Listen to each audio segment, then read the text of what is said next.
तुम्ही पाहत आहात MCN न्यूज मराठी। भारत सरकारच्या सामाजिक न्याय आणि सक्षमीकरण मंत्रालयाअंतर्गत 15 ऑगस्ट 2020 पासून सुरू असलेल्या नशामुक्त भारत अभियान अंतर्गत मुरारका महाविद्यालयाच्या NCC कॅडेट्सनी शेगाव शहरात प्रभावी पथनाट्य सादर करून अंमली पदार्थांविरोधात जनजागृती केली। शेगाव बसस्थानक व शिवाजी चौक परिसरात आयोजित या उपक्रमाला नागरिकांचा उत्स्फूर्त प्रतिसाद लाभला। 13 महाराष्ट्र बटालियन NCC खामगावचे commanding officer colonel Vomesh Shukla, AO Anand Joshi, Shegaon शिक्षण संस्थेचे संचालक सेठ रविकुमार मुरारका तसेच महाविद्यालयाचे प्राचार्य डॉक्टर विनोद इंगळे यांच्या मार्गदर्शनाखाली हा उपक्रम राबवण्यात आला।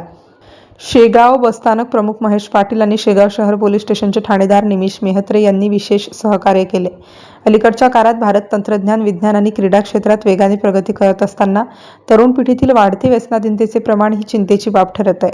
तंबाखू, सिगारेट, मद्य किंवा अंमली पदार्थांचे व्यसन केवळ व्यक्तीलाच नव्हे तर संपूर्ण कुटुंबाला उद्ध्वस्त करू शकते।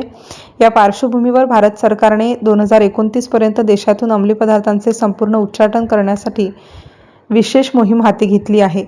त्याचाच एक भाग म्हणून हा जनजागृती उपक्रम आयोजित करण्यात आला। या कार्यक्रमाला शेगाव शहर पोलीस स्टेशनचे ठाणेदार Nimish Mehatre, head constable Pradeep Mesare, ASI Sunil Borale, Yashwant Rakhonde, Gajendra Rohankar यांच्यासह पोलीस कर्मचारी, बसस्थानक प्रमुख महेश पाटील, वाहतूक नियंत्रक रामेश्वर असोलकर, चालक प्रमोद पोहरे, वाहक प्रदीप जुमळे तसेच नागरिक मोठ्या संख्येने उपस्थित होते। MCN न्यूज मराठीकरिता रवी शेगोकार, शेगाव।